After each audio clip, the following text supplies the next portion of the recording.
সালটা 1905। একদিকে যেমন সারা বাংলা তোলপাড় হচ্ছে বঙ্গভঙ্গের বিরুদ্ধে, অন্যদিকে ললিতার মনও তোলপাড় হচ্ছে শেখরের প্রেমে। সে তো 4 বছর আগের কথা ললিতা। 4 বছর।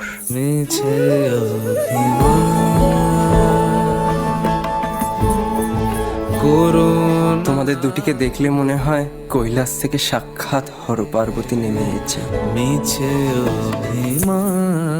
একটা কথা জানতে খুব কৌতূহল হচ্ছে। গিরিনবাবু এই দুর্যোগের মধ্যে তোমাকে একা ছেড়ে দিলেন? অধমের নাম গিরিন। তুমি জানো না বুঝি শেখরদা, শেষ দিন তো বিয়ে।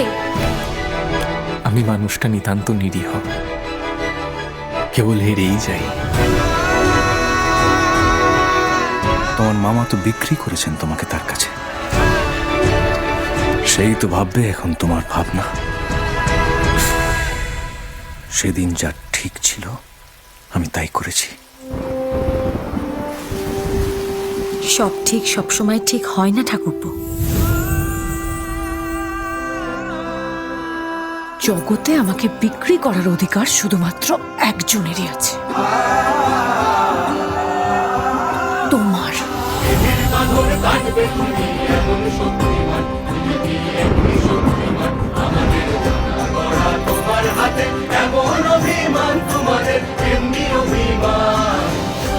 তুম করে পরের ঘরে চলে যেও না। আমাকে সবকিছু গুছিয়ে বুঝিয়ে তবে তোমার ছুটি।